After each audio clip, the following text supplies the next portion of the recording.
अस्सलाम वालेकुम welcome back to the video. कैसे हैं आप लोग? अच्छे होंगे व्यूअर्स। इस वीडियो में हम बात करने जा रहे हैं क्रिप्टो मार्केट के बारे में और सबसे पहले हम लोग बात करेंगे बिटकॉइन के बारे में। और बिटकॉइन एक बार फिर अपने ऑल टाइम हाई को क्रॉस करके 76,400 को टच दे चुका है।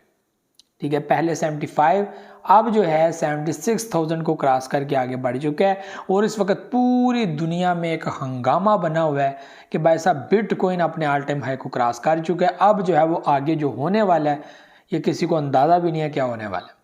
ठीक है, तो ट्रंप की जीत के साथ बिटकॉइन की बढ़ती हुई प्रोग्रेस, इसी के साथ एलन मस्क के जो है वो बिजनेसेस के अंदर जो है वो एक प्रॉफिट, ठीक है, उनके शेयर्स के अंदर जो है वो एक खासा इजाफा, ठीक है, उनका सिस्टम जो बैठा हुआ था वो अचानक से बेहतरीन तरीके से बुलिश हुआ है।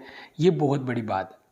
अब यहाँ पर एक चीज़ याद रखिएगा कि जिस तरह मार्केट बुलिश की है, बिटकॉइन बुलिश की है, आल्ट कॉइन्स बुलिश की हैं, यहाँ पर बड़ी कैंडल जो है वो ग्रीन बनी है। इस तरह की जो कैंडल्स होती हैं इसके अंदर ठहराव कम होता है। ये एक ख़ास न्यूज़ के साथ बुलिश करती हैं और ख़ास न्यूज़ के बाद डंप करना स्टार्ट कर जाती हैं। यहाँ आप लोगों को प्राइसेस के अंदर डंप नज़र आ सकता है, करेक्शन नज़र आ सकती है। ये बात याद रखिएगा। हमारे पास जो मेन स्ट्रॉन्ग पॉइंट है वो 67 का है। ये बात याद रखिएगा। ये बहुत इंपॉर्टेंट वीडियो है, इसमें मैं आप लोगों को बता रहा हूँ कि 67 हमारे पास जो है वो पॉइंट है। इसके बाद दो बड़ी कैंडल्स हैं जिसने प्राइसेस को 76,000 तक पहुँचा दी है। यानी कि जस्ट टू कैंडल्स, ठीक है, इन्होंने हिट दे दिया 76 का।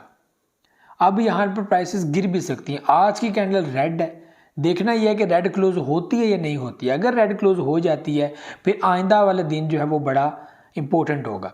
इसी तरह आइंदा जो एक हफ्ता ये बहुत इंपॉर्टेंट है। इसके अंदर करेक्शन का पता चलेगा कि इस डेट को प्राइसेस एक्चुअली में सही तरीके से गिरती हैं और प्राइसेस के अंदर जो है फ़र्क पड़ता है और दोबारा से एक बाइंग होगी एक लास्ट पॉइंट के बाद कि अब कहाँ पर सपोर्ट बनेगी दोबारा और फिर जो है वो यहाँ पर प्राइसेस बुलिश होंगी। वो 67 की हो सकती है, 65 की हो सकती है, 63 की हो सकती है। तो ये चीज़ अब जो है वो देखने वाली बात है। एक बड़ी न्यूज़, एक बड़ा जो एक बूम बुलिश आना था वो यहाँ पर देखने को मिल गया। ठीक है, ट्रंप जीत चुके हैं, दुनिया को खुशी मिली, दुनिया ने इन्वेस्ट करना स्टार्ट कर दिया, पॉजिटिविटी देखने को मिली, ट्रेडर्स के अंदर जो है वो एक जोश जज्बा देखने को मिला, प्राइसेस जो है वो आगे बढ़ी। ठीक है, तो ये चीज़ें सब ने जो है वो देखी हैं। अब देखना यह कि तसलसल कब तक कायम रहता है। और यहाँ पर जो इस तरह की बुलिश होती है फिर साथ ही जो है वो प्राइसेस डाउन होना स्टार्ट हो जाती हैं। उसके बाद जो है वो प्राइसेस में तसलसल के साथ जो है वो एक बेहतरी जो है वो देखने को मिलती है। लेकिन ये साथ साथ आप लोगों को देखने को मिलेगा। मैं फिर से कहता हूँ, मार्केट के अंदर डाउनफॉल आता है या कुछ भी आता है, अगर किसी ने अभी तक परचेजिंग नहीं की, फॉर लॉन्ग टर्म अपने कोइंस को पकड़ लीजिएगा। शॉर्ट वाले तो प्रॉफिट ले रहे हैं टाइम टू टाइम, लेकिन जो लॉन्ग टर्म के लिए बैठे हुए हैं वो प्लीज़ अपनी जो है वो उस हिसाब से प्रॉफिट निकाल लीजिएगा। तो ये भी चीज़ें थी, उम्मीद आप लोग ये समझी होंगी। और शिबा इनू की बात करें तो शिबा इनू भी 18 से 19, 19 से 20 ये प्राइसेस नज़र आ रही हैं। पैप कोइन 50 से 40 के अंदर शिफ्ट हुआ, बेहतरीन तगड़ा प्रॉफिट पैप कोइन ने भी दिया। इसी तरह जो है वो आपको जो है वो शॉर्ट पीरियड के अंदर अच्छे प्रॉफिट मिलते रहते हैं। तो स्टॉप लिमिट को मूव करते करते जो है प्रॉफिट बीच में से बना लें, ये बहुत अच्छी चीज़ होती है। तो ये भी चीज़ें थी, उम्मीद आप लोग ये समझिए। मुझे तो याद हुआ मैं करके अल्लाह हाफ़िज़।